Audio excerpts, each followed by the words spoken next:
All my life, I was never good with saving money. Whenever I would make or get some money either on my birthdays or summer jobs, I would immediately spend it without making conscious decisions of what I was buying. Becoming a minimalist about 2 years ago helped me to save more money, but I still needed a system to track my personal finances, not only for saving, but to understand where I spend my money and if I was smart with it. About a month ago, I decided to start organizing my money in a journal, and this is what happened 30 days later.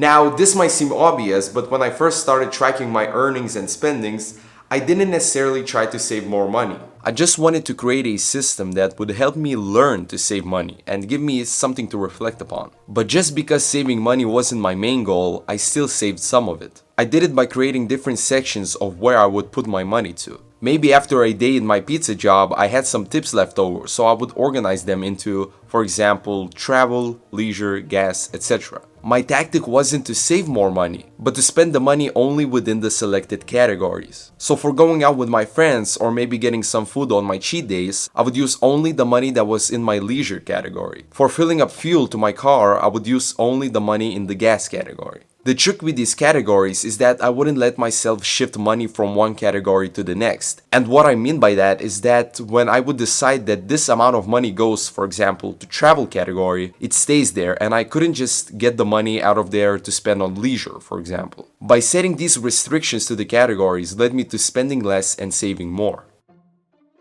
Another thing that I learned from tracking my personal finances is discipline. Not because I limited myself to spending less and trying to save more, but the act of sitting down and opening my journal at the end of every day really helped me to discipline myself in the process of creating this habit. Even though some days I was tired or just lazy to sit down and write, the routine of doing it every day led me to just do it without excuses. Most of the time, even the simplest tasks give us huge amounts of anxiety because of the anticipation of doing said task and not the task itself. As Stoic philosopher Seneca said, we suffer more in imagination than in reality. This saying is very true whenever we want to build a habit. Most of the time we tell ourselves imaginary stories and lies of what the reality of doing something would be. Let's say you want to start meditating every morning. You do it consistently every day and then one day you don't want to do it anymore because this one day you are really tired. You lay in your bed thinking negatively about the meditation process. Yes, at first it's hard to get out of the bed, go shower, and instead of going to work, sitting down and doing a 10-minute session of meditation. But when you actually complete this morning routine, you feel amazing and afterwards you're glad that you pushed yourself through it. Most of the time, the most difficult thing to do is to just start, and that's what I learned from tracking my finances.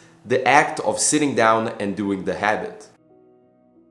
Now for this video to not be that short, I'll show you the process of how I track my personal finances. I would usually collect the receipts of what I bought that day, or I would write it down in my notes application so I would remember my spendings and earnings for each day. Then in the evening, I would take out my journal and the first thing I would do is I would write down the date and then start writing down the spendings and earnings. For each spendings or earnings, I would write down from which category I take out the money and write down what I bought or how I received the money. After I organized my finances for the day, I would write down the remaining part of my finances. I always write every single category of my finances, even if I haven't taken out or earned any money towards that category. This way I can see all of the categories without having to search for each one every day by going back. For the categories that do change by receiving or taking out money, on the right I write a plus or a minus and the amount of money that have affected the category. This lets me see the change every day and it motivates me to spend less, or at least if I am spending, I'm not spending the money from the categories that are made for saving money towards different goals. And that's how I track my personal finances. I'm glad that I decided to do this 30-day challenge, and I think that I